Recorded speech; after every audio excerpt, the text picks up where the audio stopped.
It was time to head to the gathering lake for this year's negotiations. The writings, broken counsel.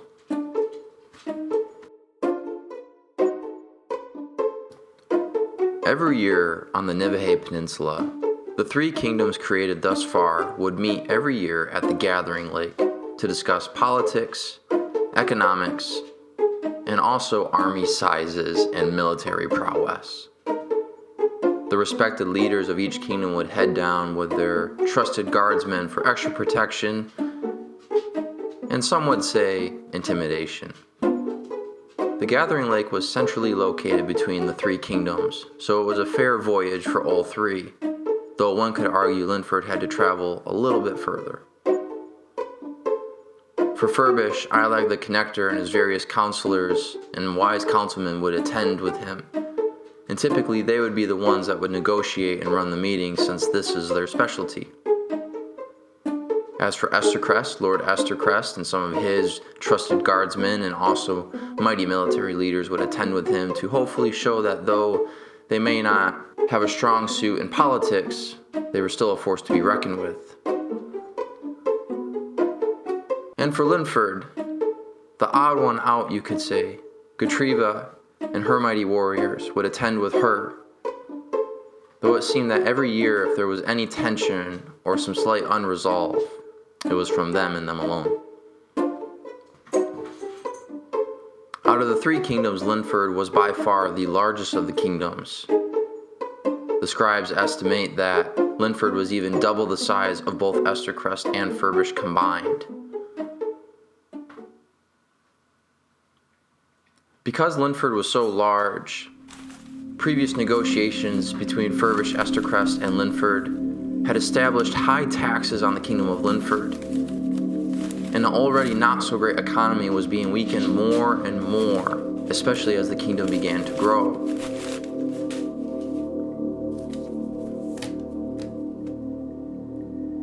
Disapproval was starting to rise in the kingdom, and outside of these yearly gatherings, the high officials of the kingdom of Linford and its leaders were beginning to feel as if they were being teamed up upon, so to speak. They were beginning to feel that they were getting shafted in the deals that were being made at the gathering lake. On the other side of the coin, both Estercrest and Furbish's leaders were beginning to have a slight fear towards the kingdom of Linford. Linford, as it was said, always seemed to be the unsteady kingdom of the three. And so outside of these yearly gatherings, because Furbish and Estercrest already had a good relationship and interacted outside of these yearly meetings, they were beginning to hypothesize or even project possible things that were to come, fearing the worst. Little did they know that their worst fears were just the tip of the iceberg for what would actually happen.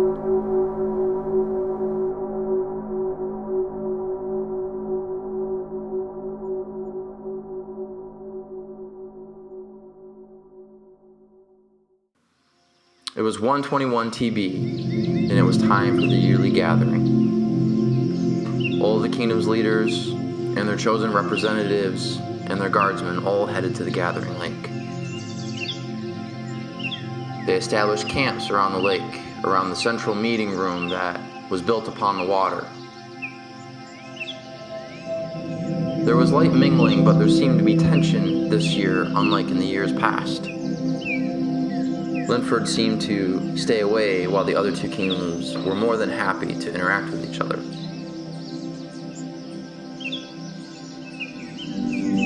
It then came for the first night of the yearly meeting,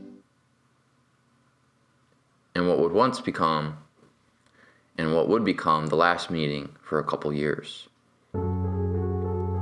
Inside the meeting room, the tensions were high. There was a slight commotion, a slight unsettledness about the room.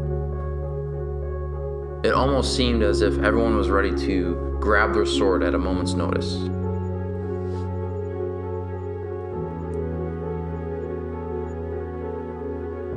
Discussions began to arise of politics and economics. Concerns were beginning to be made towards Linford's size of their army, and Linford was quickly responding in a harsh tone, complaining, arguing, saying that it was unfair.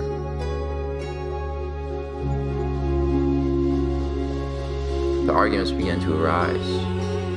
The tension began to build. Even as the leaders were beginning to get a little hostile towards each other, the people in the crowd were beginning to as well. Noises and shouts were beginning to happen. Yelling was beginning to happen. People were beginning to stand and point and yell. Linford felt that what they were being treated as was completely unfair. But Furbish's and Estercrest's leaders kept their foot firmly planted because they were beginning to fear what Linford was becoming, but it was too late. And in a split second, Retrieva, Linford's leader, flipped the table in the meeting.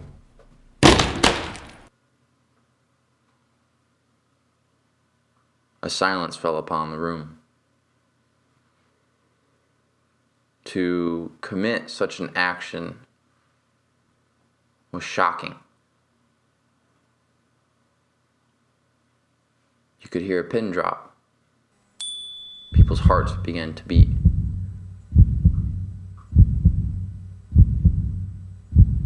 Linford's leaders stared at the other leaders of the kingdoms of Furbish and Estercrest. Linford's guardsmen had their hands on their swords. And Retrieva warned the leaders of the other kingdoms and the people listening, "You guys will regret what you have done to us." And they walked out of that meeting room without attacking anyone, without saying another word. And Linford's caravan packed up and headed back to the kingdom.